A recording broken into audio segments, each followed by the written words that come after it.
Today, we're going to talk about something that might just flip what you think you know on its head. We're going to challenge the very idea of what a disaster actually is.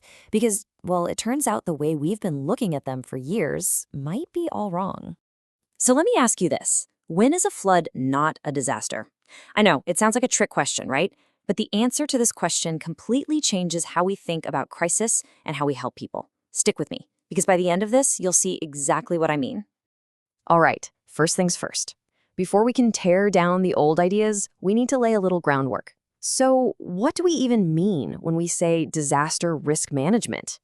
Okay, that official definition is a bit of a mouthful, let's be honest, but let's just pull out the important bits. It's really about having a plan to maintain control when things go sideways. It's about helping people recover, sure, but, and this is the key part, it's also about having a framework to help at-risk folks avoid the worst of it in the first place. It's a whole system, not just a single action. Now, for the longest time, the whole approach to disasters was built on a very different, and as we're about to see, a really flawed foundation. It was all about one thing: reacting. And this right here is the absolute core of that old thinking, the belief that a disaster is just an act of God, a force of nature, something that's just bound to happen, and there's nothing we can do about it except clean up afterwards. It's a philosophy of helplessness, really. So what's the problem with thinking that way? Well, it leads to some pretty big gaps. The focus is always on the dramatic, headline-grabbing stuff, you know? But this means it totally misses the slower, quieter crises that can devastate a community long after the news crews have packed up. It doesn't actually help people prepare for the next time, and sometimes those big top-down projects can actually make a community more vulnerable down the road. So, as experts started trying to build formal systems for disaster response, they built them on top of that same shaky idea that disasters are just inevitable. Let's take a look at how they pictured it. This here is the disaster management continuum model. You can see how it's this big loop, right? You prepare, you get hit, you recover, and you start over. It seems to make sense. But look closely. What's right in the middle? At the very heart of the whole thing? That disaster impact. The entire model revolves around the assumption that the disaster is going to happen. And that's the fatal flaw. And there it is, plain and simple, the critical error. By treating the disaster as a given, this model locks you into a permanent cycle of just reacting. It's all about what you do after the emergency, not what you could have done before. And, you know, there were other models too.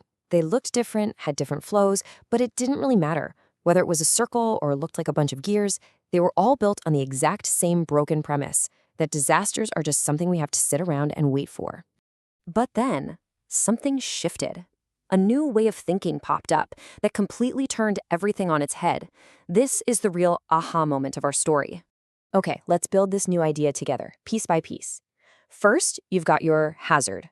That's the natural event itself. The earthquake, the hurricane, the heavy rains causing a flood.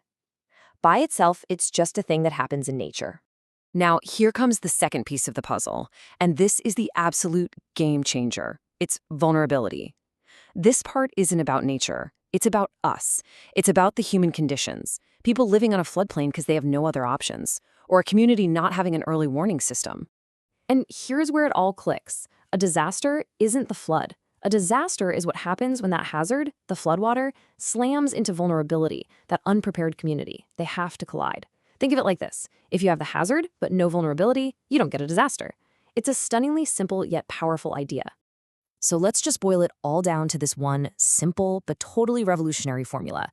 Hazard plus vulnerability equals disaster. This changes everything. It means a flood is only a disaster if it hits a vulnerable group of people. The flood itself, that's just a hazard. Okay, so that's a neat formula, but so what? Why does this actually matter in the real world? What does it change?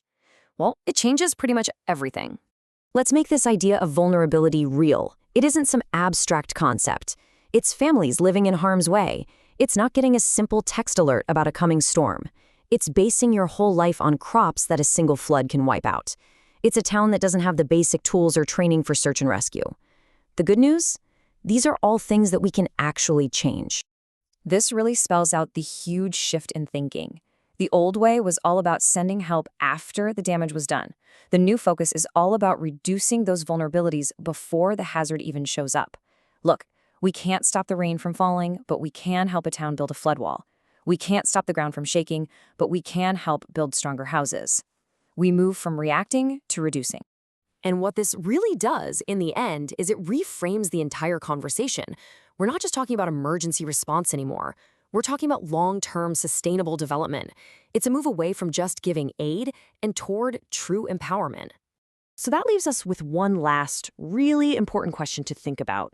If vulnerability is something that we create through our social systems, through our economic choices, then maybe the most important question isn't how do we get ready for the next disaster. Maybe it's what can we do starting today to unmake it.